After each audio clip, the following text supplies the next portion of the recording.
하나님의 날에 하나님 앞에 나오신 여러분들 예수님 이름으로 환영합니다. 한 주간 동안도 주님 안에서 평안하시고 또 즐거운 삶을 누리셨는지 먼저 하나님께 한 주간 동안도 지켜주신 것에 대해서 감사합니다 하는 그런 박수 한번 하나님께 올려드리겠습니다. 우리가 학생들과 같이 인사를 드릴 때 오늘은 간단하게 샬롬 하고 이렇게 인사를 드리겠습니다. 샬롬. 찬양을 통해서 하나님께 큰 영광 돌릴 수 있길 원합니다.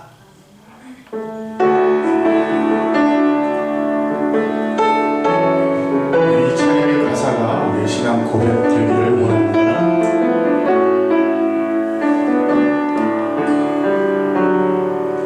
나는 아무것도 아닙니다. 주님의 사랑이 없으면 나는 아무것도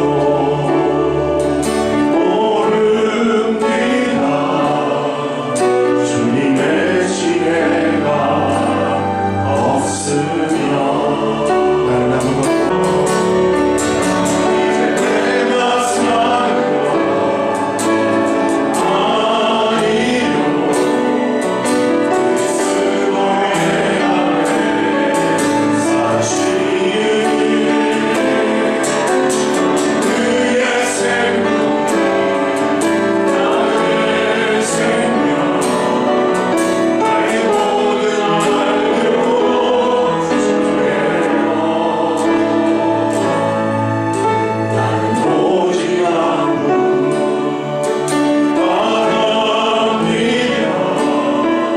나의 아버지 나의 구원 나의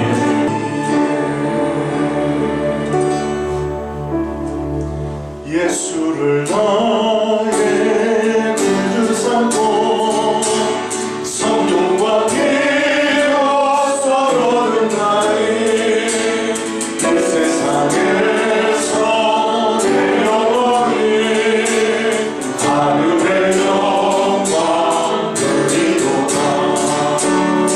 이것이 나의 하늘이요 이것이 나의 찬송일세.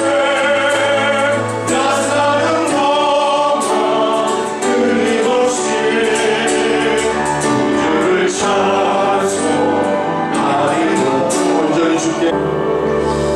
오늘 이제 10월 둘째 주일 하나님 앞에 나오게 하심을 감사합니다 라고 우리 하나님께 감사드리기도 하나님 아버지 우리가 드리는 이 예배 이 자리 가운데 임재하여 주시옵소서. 성삼위 하나님께서 우리의 심령과 우리의 예배 공간과 이곳에 함께 하셔서 우리가 하나님을 만나고 하나님을 기쁘시게 드리고 하나님께서 주시는 예배를 통해서 주시는 놀라운 은혜와 축복을 누리는 복된 예배 시간 되게 달라고 하나님 앞에 남은 여생 강건함으로 하나님을 섬기며 주님의 몸된 교회를 섬기는 복된 하나님의 자녀들 될 수 있게 달라고 예배를 맡은 모든 섬기는 분들을 위해서 합심으로 기도하고 선교사님들을 위해서 합심으로 기도하고 마지막으로 나라와 민족을 위해서 우리가 기도하도록 하겠습니다. 아버지 하나님 이 시간 저희들이 준비하고 하시고 감사합니다. 아버지 하나님 간절히 기도합니다. 주여 하나님 아버지 우리의 지체들 가운데 육신의 연약하고 고통받는 분들의 시간 하나님이 아무라도 터치해 주시옵소서. 찾아내 주시옵소서. 고쳐 주시옵소서.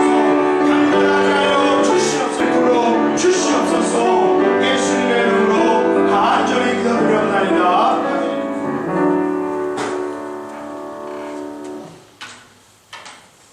네, 우리 다 같이 자리에서 일어나셔서 우리 사도신경 함께 고백하겠습니다.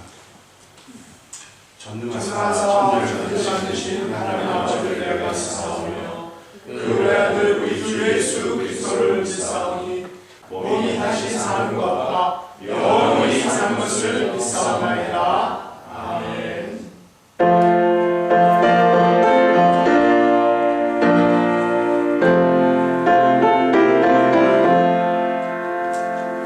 죄짐 없은 우리 구주 어찌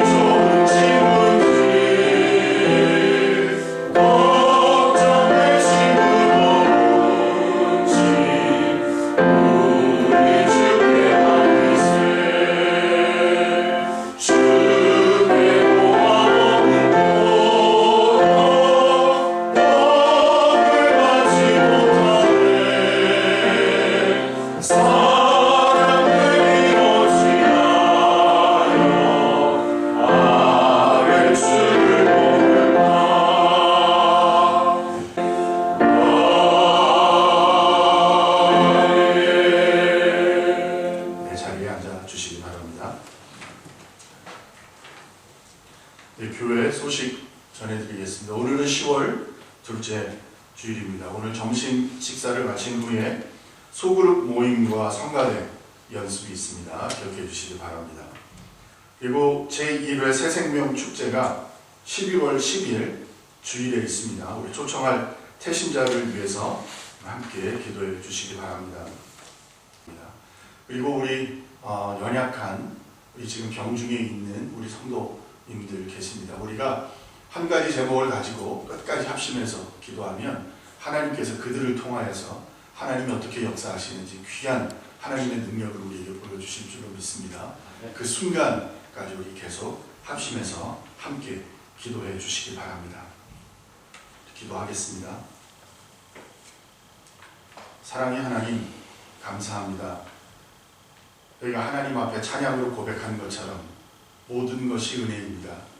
하나님께서 우리에게 생명 주신 것이 은혜고, 하나님께서 우리로 하여금 하나님을 알게 하신 것이 은혜고, 하나님을 믿게 하신 것이 은혜고, 그 믿음 따라 오늘도 이렇게 하나님 앞에 나와 예배할 수 있도록 도우신 것이 은혜인 줄로 믿습니다. 하나님, 저희들 미련하고 어리석어서 날마다 같은 죄를 반복하는 미련하고 어리석은 죄인들이지만 하나님께서 우리를 향해 베푸시는 그 은혜와 긍휼을 거두지 마시고 언제까지나 하나님 품 안에서, 하나님의 은혜 안에서, 하나님의 인도 안에서 살아가는 우리의 삶이 될 수 있도록 하나님 도와주시고 하나님 함께해 주옵소서.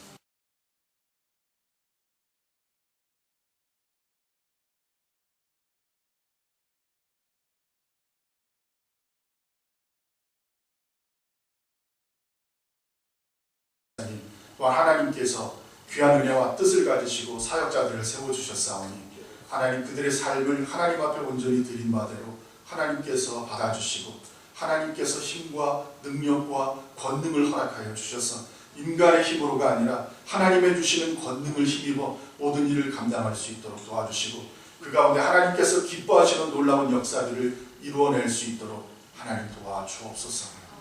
교회가 바로 서게 하시고 하나님 이 혼탁하고 어두운 세대에 교회가 바로 서게 하시고 교인이 바로 서게 하시고 하나님 우리 신앙인들이 바로 서서 하나님 기뻐하시는 모습으로 세계를 이끌어갈 수 있도록 하나님 도우시고 함께하여 주옵소서.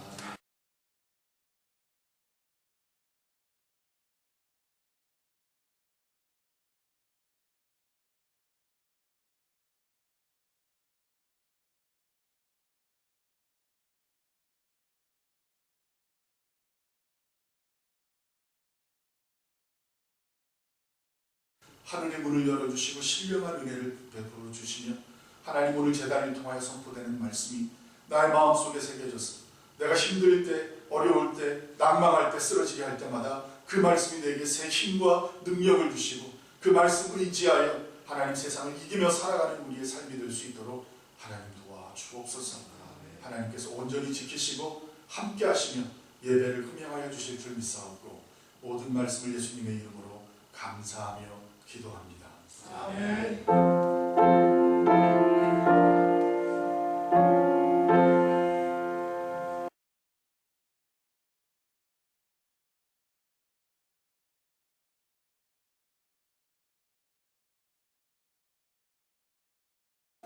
우리 성경 말씀 보시겠습니다. 성경 말씀은 이사야 51장 1절에서 6절까지 말씀입니다. 의를 따르며 여호와를 찾아 구하는 너희는 내게 들을지어다. 너희를 퍼낸 반석과 너희를 파낸 우묵한 구덩이를 생각하여 보라. 너희의 조상의 바람과 너희를 낳은 사람을 생각하여 보라. 아브라함은 내 생각에 내가 그를 두고 그에게 복을 주어 찬송하리라.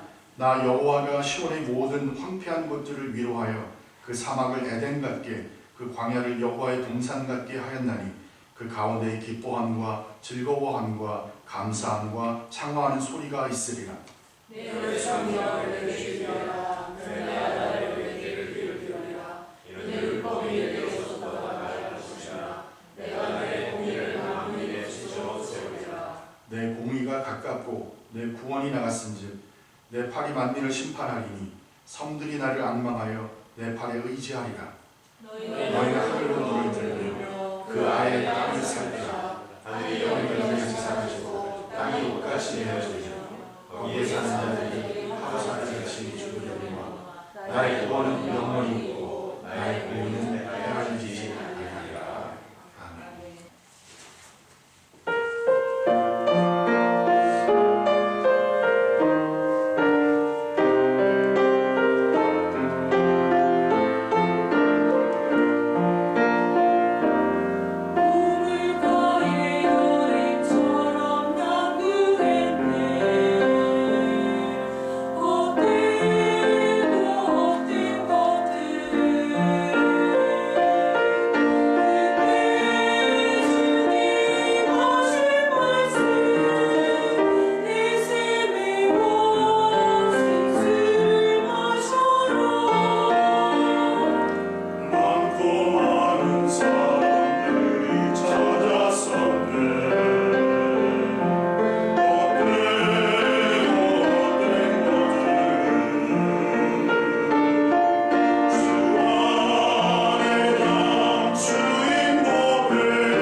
말씀을 준비하면서 미국에 온 지 약 15년 8개월간의 그런 시간들을 한번 정리해봤습니다. 6년간의 군목 사역, 그 다음에 수원에서 부목으로 4년 좀 2개월 정도 사역을 마치고, 그때 어떤 생각을 했냐면 40세가 되기 전에 좀 넓은 세상을 경험하고 앞으로 좀 사역의 지경을 좀 넓혀보자 라는 의도를 가지고 2004년 1월 26일에 미국 유학을 왔습니다. 그때 한국산 세 아들, 그때 당시 6살과 3살 반과 18개월 된 이 3명을 데리고 미국에 왔죠. 군목 있으면서 또 부교육자 하면서 그 돈을 좀 모아가지고, 그 다음에 또 저희가 올 때 교회에서 유학 간다고 해가지고 또 많이 또 걷어주고, 또 3년 동안 또 이렇게 얼마씩 지원을 해주셨어요. 그래서 여기 와서 2년 동안 공부와 또 여러 가지 교회 탐방에 집중할 수 있었습니다. 원래는 제가 이제 여기서 좀 소그룹 사역, 한국에서 그 교회에서 많이 했기 때문에 소그룹 사역을 대해서 좀 더 공부하려고 했는데, 와서 이제 교회를, 미국 교회, 한국 많이 이렇게 탐방하면서 예배학에 대해서 이렇게 흥미를 가지게 됐어요. 그래서 예배학을 공부하고 좀 바로 졸업을 안 하고 늦게 졸업을 했습니다. 원래는 3년 후에 돌아갈 생각을 했어요. 그래서 인터뷰할 때도 그렇게 했는데 사실은 그게 거짓말이 돼서 죄송하긴 하지만, 그래서 신분 문제도 전혀 생각하지 않고 무조건 공부하고 이렇게 했습니다. 그러나 아이들이 미국화되면서 이곳에서 문화, 제도를 떠나서 귀국한다는 것은 어른들에게는 괜찮겠지만 아이들에게는 좀 어려울 것 같다라는 생각을 하게 됐습니다. 그리고 이민 목회가 만만치 않다는 것을 그동안 부교육자 생활을 좀 하면서 알았기 때문에 교회 개척을 생각하지는 않았습니다. 그냥 주어진 사역에 최선을 다하면서 세월이 흐름 속에서 아이들과 저는 얼마 전까지 이렇게 지내왔죠.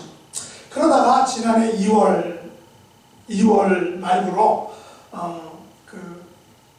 결정을 하게 됐습니다. 그래서 2월 말부로 부교육자 사역을 사임하고, 왜냐면 그때 50이 넘고 이제 5월달이 생일이니까 3개월이면 51인가요? 그렇게 되는 거였어요. 그래서 안 되겠다라고 생각하고 저는 교회를 사임하고 샬롬 커뮤니티 처치라는 그런 교회를 개척하리라 라고 이렇게 생각하고 교회를 사임했습니다. 그런데 하나님의 섭리로 김만수 목사님과 연결되어서 만나게 됐고 이곳에 왔습니다. 그리고 1년 4개월 동안 목사님과 같이 사역을 하면서 또 지난달에 그 목사님의 사역을 이어받았습니다.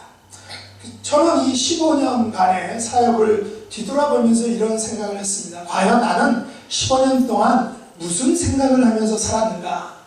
3년만 공부하고 귀국해서 좀 더 나은 목회를 하리라는 생각을 했는데 그것은 어디로 갔는가? 이곳에서 지냈던 15년간 하나님 나라와 복음을 위해서 얼마나 헌신하는 삶을 살았는가?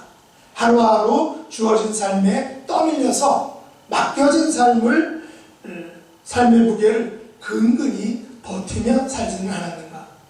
하나님께서 지금 당장 나의 이 15년간의 이 미국 생활을 개선하자고 하신다면 어떻게 되겠는가? 나는 목사로서 얼마나 죽어가는 영혼들을 하나님께로 인도하였는가? 이런 생각들을 하면서 저는 이런 결심을 했습니다. 앞으로 나의 남은 삶을 생각하며 살겠다. 하나님과 또 주님의 교회를 위해서 생각하며 삶을 살겠다라고 이렇게 결심을 하게 됐습니다.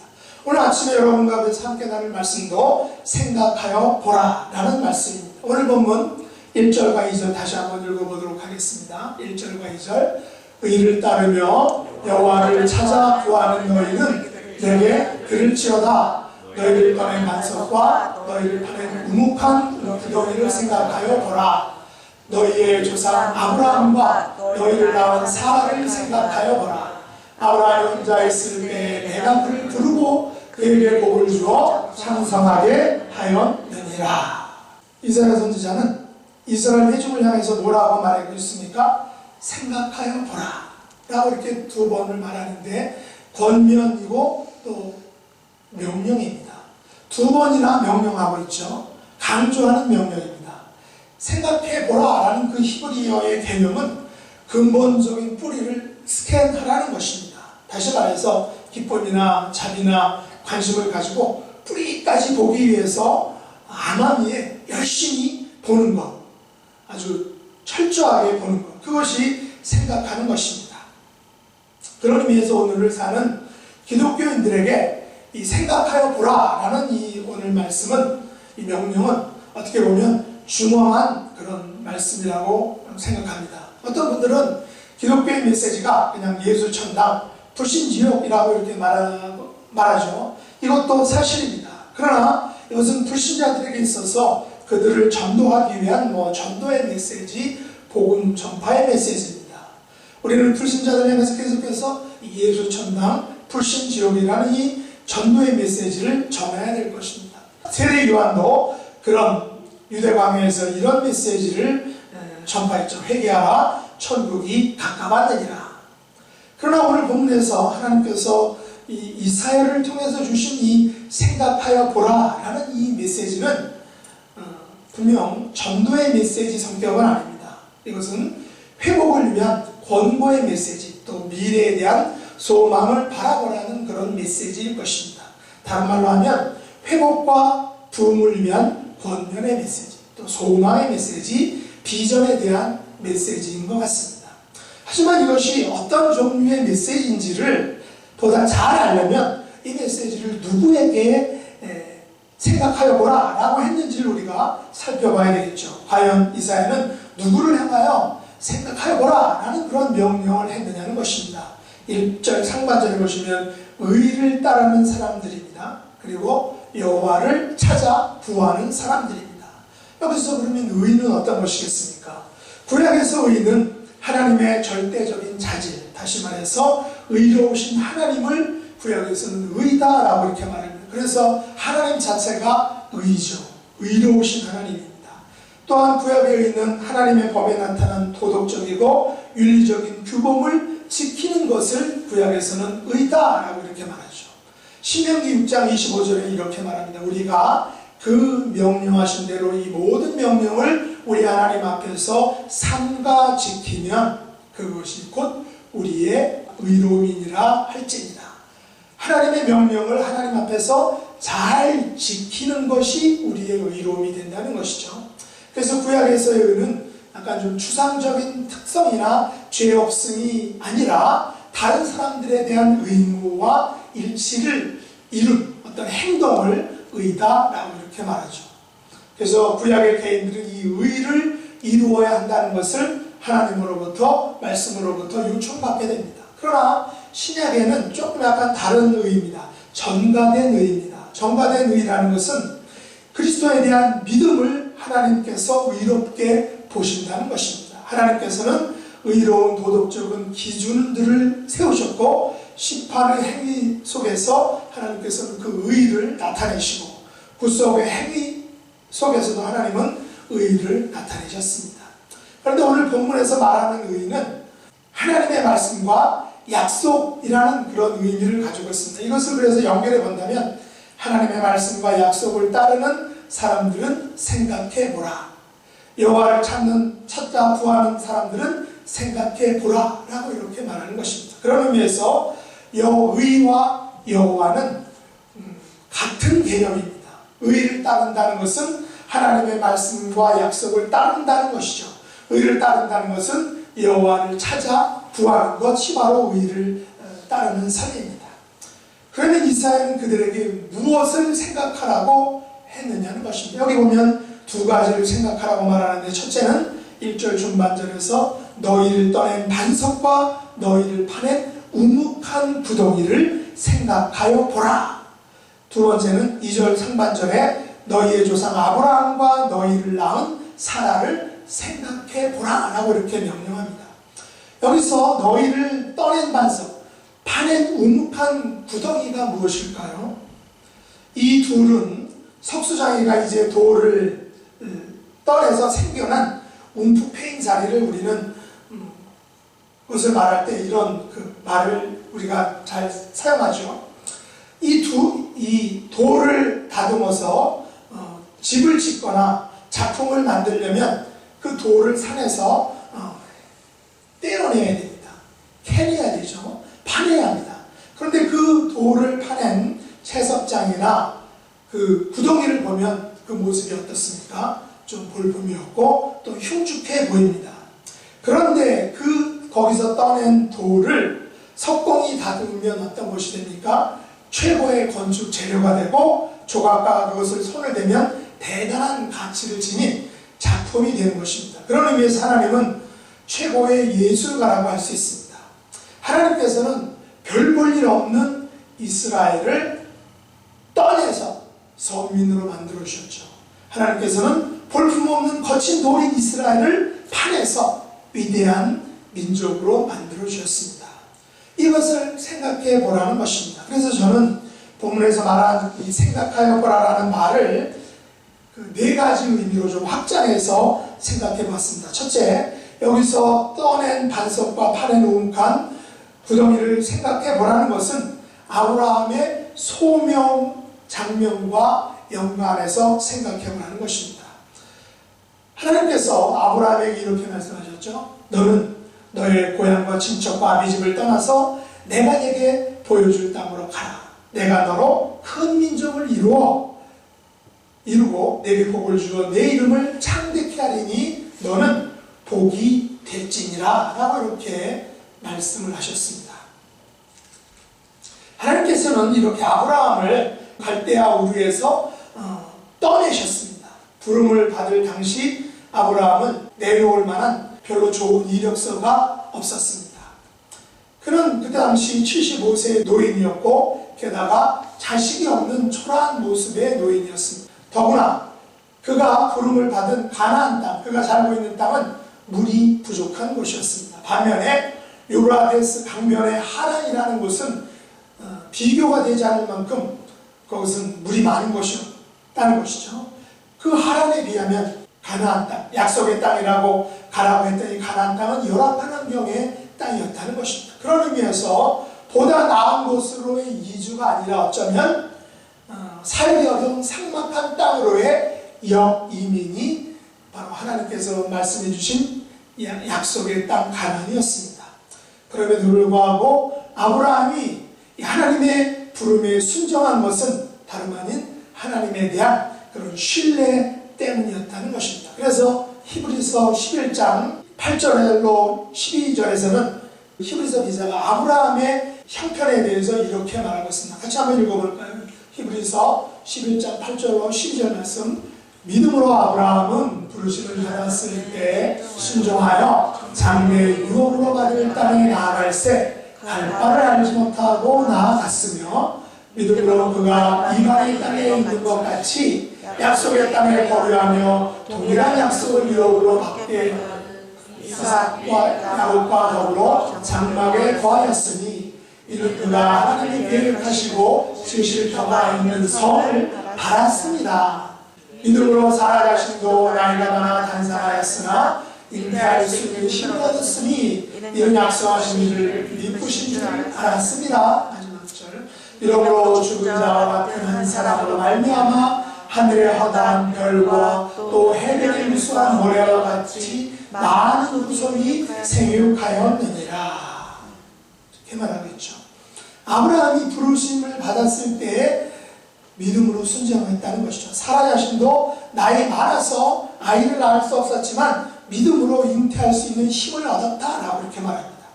그러나 이 아브라함의 신뢰는 무작정이 아니라 하나님께서 주신 그 약속을 믿는 구체적인 것이었습니다. 그래서 창세기 12장 4절에 보면 이렇게 말했습니다. 이에 아브라함이 여호와의 말씀을 따라갔다라고 이렇게 말합니다. 그냥 덜렁덜렁 따라한 것이 아니라 하나님이 말씀하신 그 말씀을 붙잡고 갔다는 것이죠. 그렇다면 아브라함의 그 순종보다 앞서 주어진 것이 어떤 것입니까? 바로 하나님의 약속의 말씀입니다. 약속의 말씀을 붙잡고 갔다는 거죠. 우리들이 하나님의 말씀을 우선적으로 주목해야 될 이유가 여기 있습니다. 우리는 하나님의 말씀, 약속의 말씀을 주목해야 한다는 것입니다. 그 약속의 말씀을 붙잡아야 된다는 것이죠. 이것이 믿음입니다. 그것을 하나님의 말씀을 붙잡을 것을 생각하라라는 것이죠. 두 번째, 더 나아가 생각해 보라는 것은 과거 430년 동안의 애굽에서의 노예 생활에서 구원받은 것을 생각해 보라는 것입니다. 하나님께서는 430년 동안 애굽에서 노예 생활하던 이스라엘 백성들을 모세를 통해서 구원해 주셨습니다.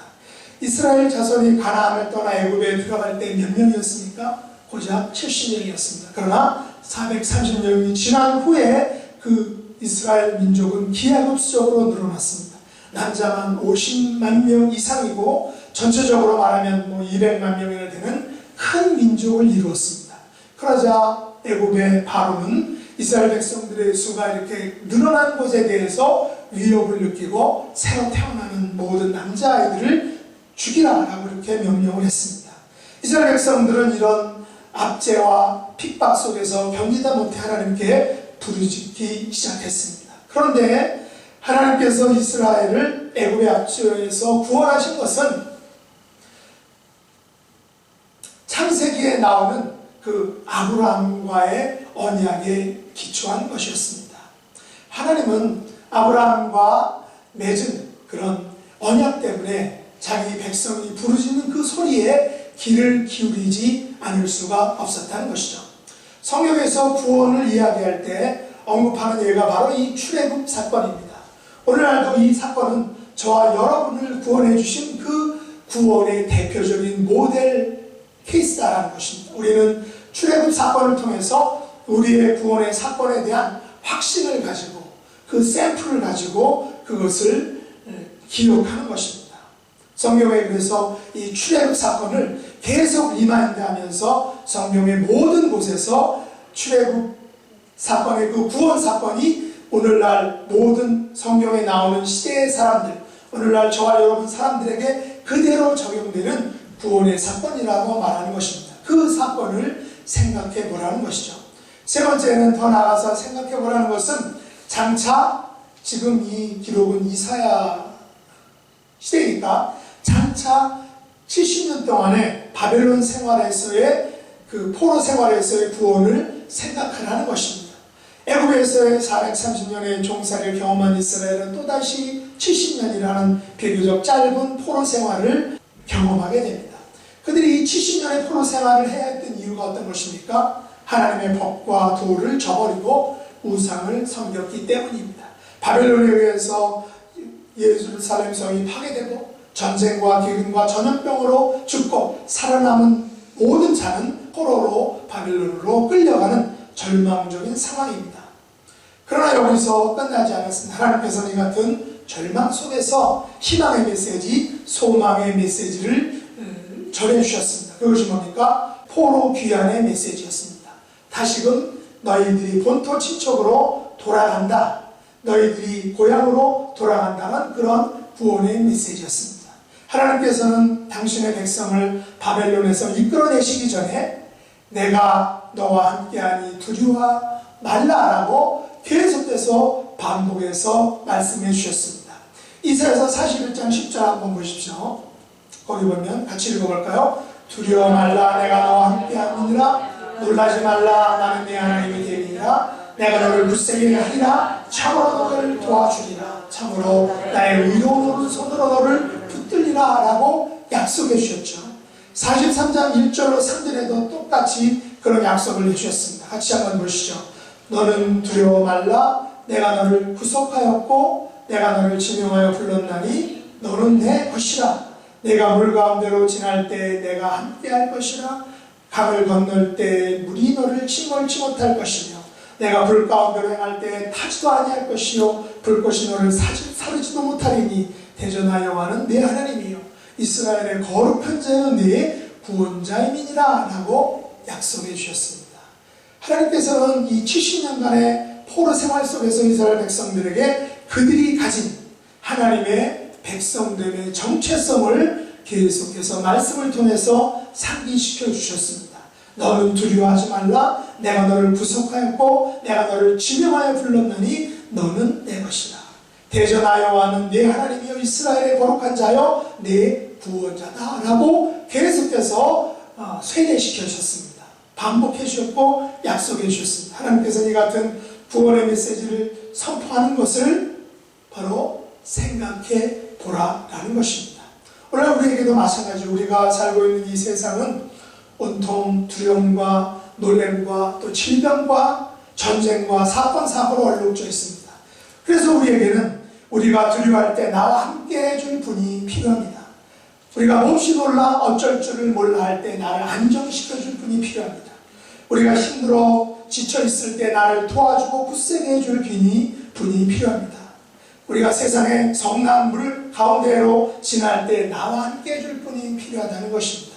세상의 절망과 고통의 강을 건널 때 낙담과 포기의 물이 나를 침몰하지 못하도록 우리를 지켜줄 분이 필요합니다. 우리가 환난과 사망의 불 가운데로 행할 때 우리를 타지도 않게 하고 불꽃이 나를 사르지도 못하게 막아줄 그 분이 필요하다는 것입니다. 우리에게는 너는 두려워 말라, 내가 너를 구속하고 내가 너를 지명하여 불렀나니 너는 내 것이다 라고 분명하게 말해줄 하나님 아버지가 필요하다라는 것입니다. 이것을 생각하라 라는 것입니다. 마지막으로 장차 예수님께서 십자가를 통해 죄에서 구원받은 것을 생각하여 보라는 말입니다. 하나님께서 이사야를 통해 주신 구원의 비전은 아브라함을 갈대아 우르에서 구원하여서 복의 통로가 되게 하시는 것으로 출발해서 이제 모세를 통한 애굽에서의 430년간의 종살이에서 구원해 주셨고 다시금 하나님의 법과 도를 버리고 우상을 섬긴 그 백성들에게 그 예루살렘 성전을 파괴하시고 전쟁과 기근과 전염병을 통해서 이스라엘 백성들을 심판하시고 결국 바벨론의 70년간의 포로 생활을 하게 하셨습니다. 그러나 하나님께서는 당신의 것으로 점치는 그 백성을 다시금 고레스 왕을 통해서 해방시켜 주시죠. 그리고 마지막으로 다윗의 언약의 완성자이신 예수 그리스도를 보내주셨습니다. 메시아인 예수 그리스도는 십자가를 지시고 물과 피를 모두 흘리셔서 인간의 죄와 사망의 올무에서 완전하게 해방시켜 주셨습니다. 그래서 예수 그리스도는 우리의 유일한 길입니다.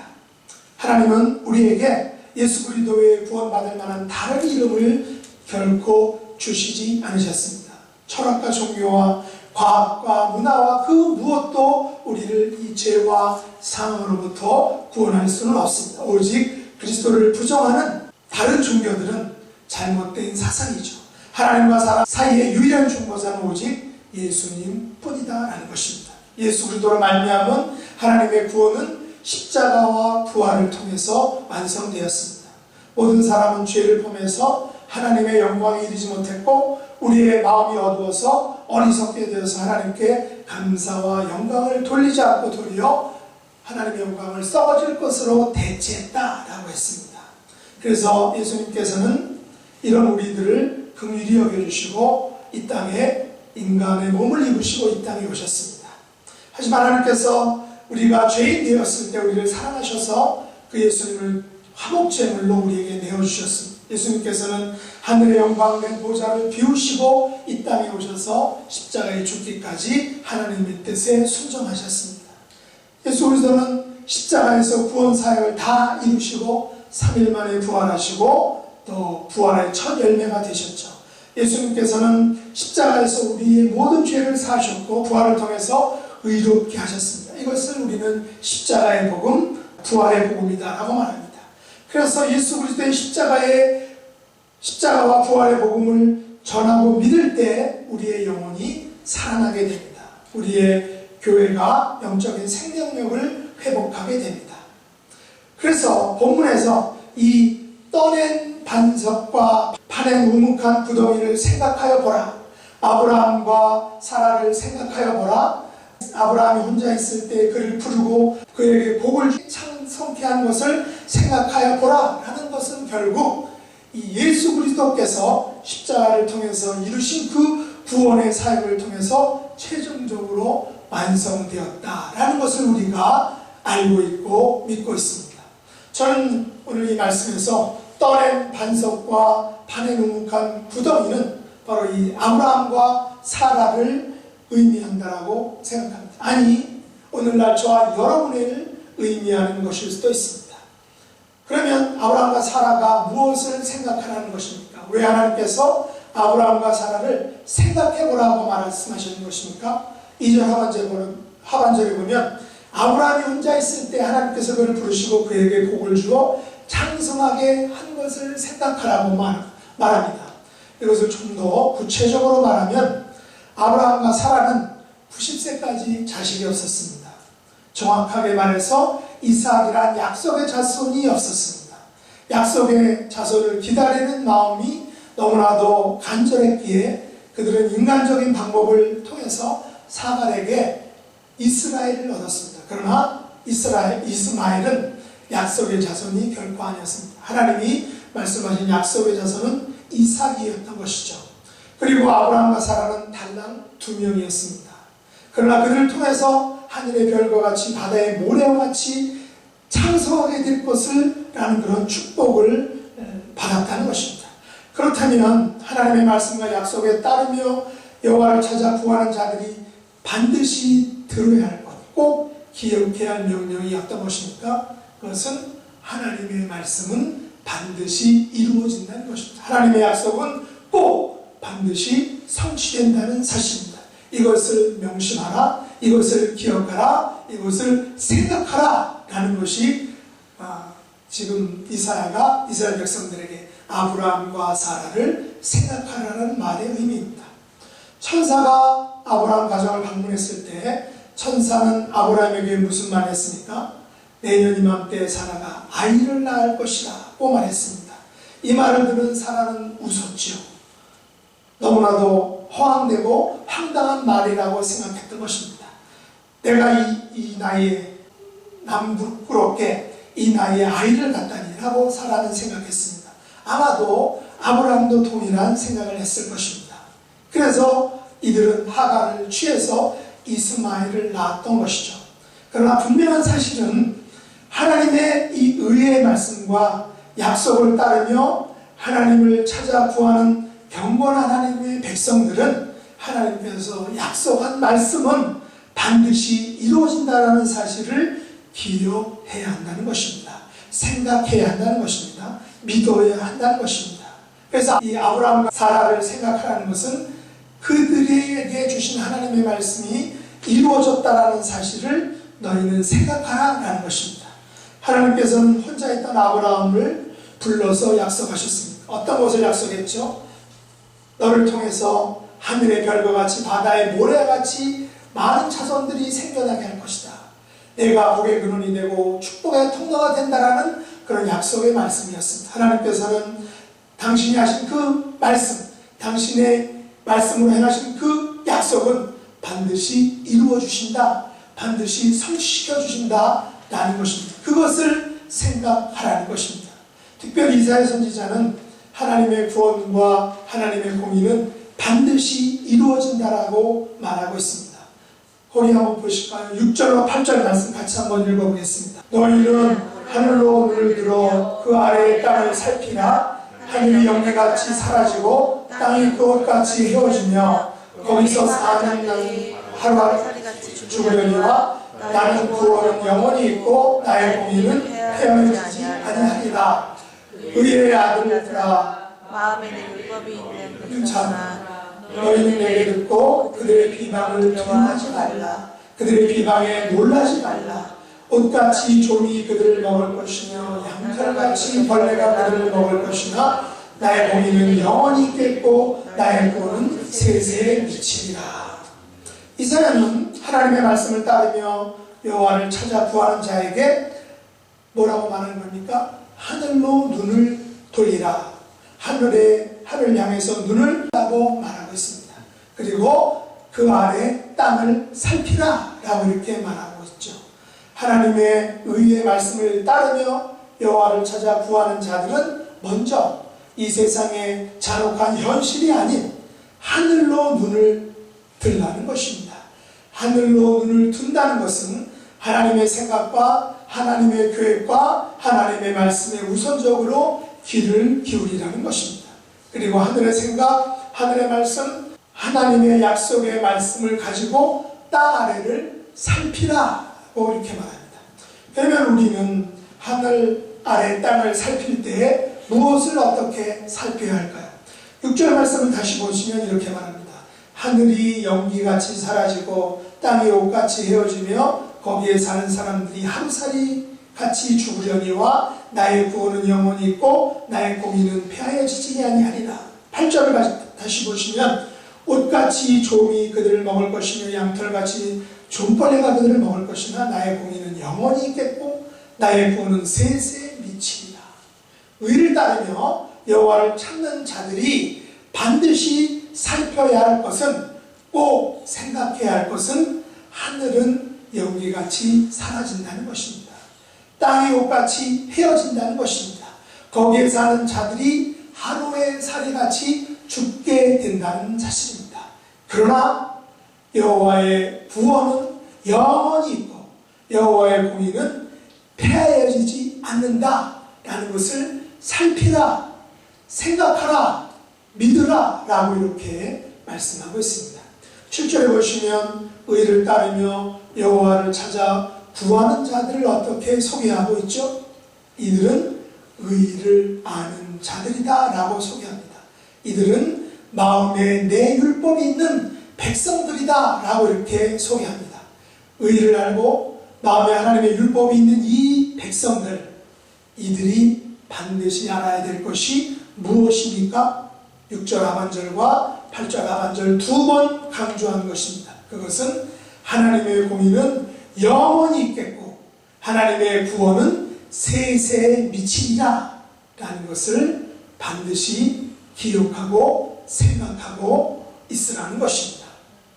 말씀을 읽겠습니다. 아브라함과 사라를 생각하라는 말씀은 하나님의 공의는 영원히 있으며 하나님의 구원을 세세에 미친다라는 것을 기억하고 생각하고 그것을 증거하라는 말입니다.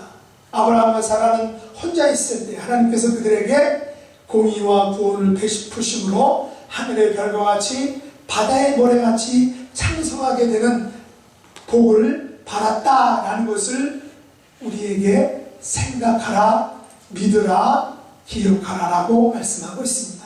우리가 이것을 기억해야 됩니다. 우리가 이것을 명심해야 됩니다. 그리고 이것을 우리가 믿고 나아가야 됩니다.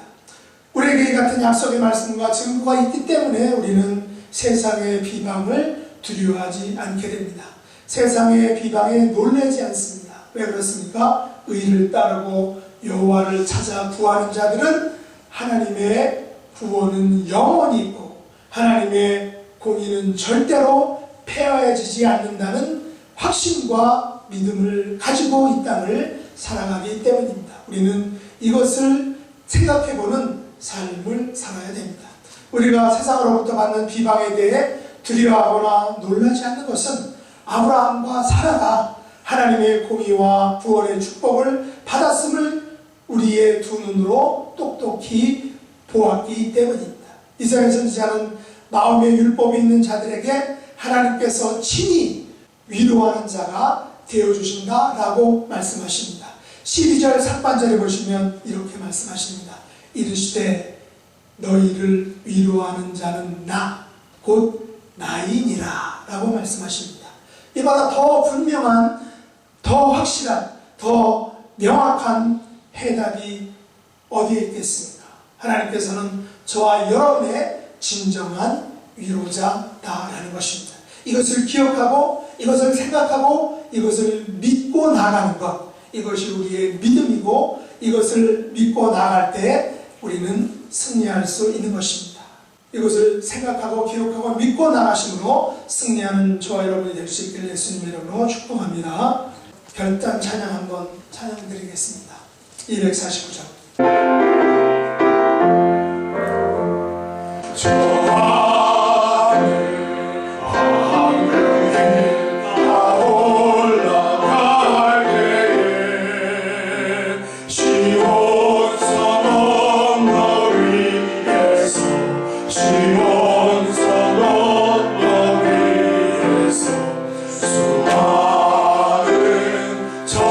전사를 가리켜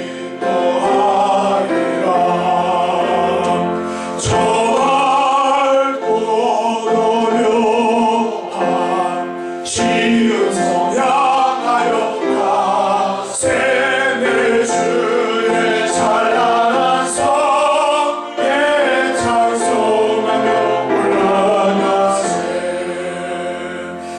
기도하겠습니다. 하나님 아버지, 아브라함과 사라를 구원해 주시고 이스라엘을 애굽에서 구출해 주시고 바벨론의 포로됨에서 또한 회복시켜 주시고 마침내 예수 그리스도의 십자가를 통해서 세상을 구원해 주신 것을 감사합니다. 저희들을 구원해 주신 것을 감사합니다. 이제 구원받은 저희들의 삶이 의를 따르며 여호와를 찾아 구하는 생각하는 삶을 사는 귀한 하나님의 백성들로 삼아 주시옵소서. 예수님의 이름으로 간절히 기도드립나이다. 아멘. 주님의 십자가 나눠 지고 만 가지 은혜를 받았으니 내 평생 슬프다 즐거우다 이 몸을 온전히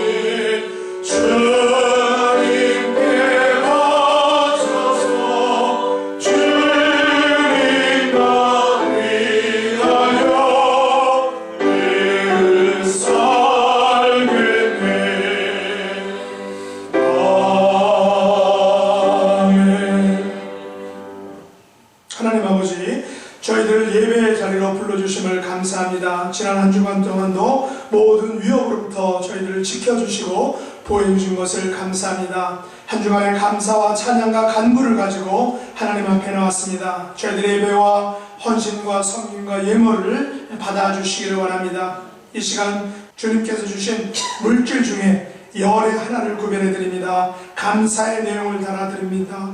또 선교헌금과 주일헌금을 드립니다. 이 모든 예물들이 하나님 나라와 주님의 사역을 위해서 귀하게 사용되기를 원합니다. 여러 모양으로 하나님께 드리는 모든 헌신과 봉사와 섬김 가운데 하나님이 축복해 주시고 이 땅의 것들로 갚아주시고 또한 축복해 주시옵소서. 예수님의 이름으로 간절히 기도드립니다. 아멘.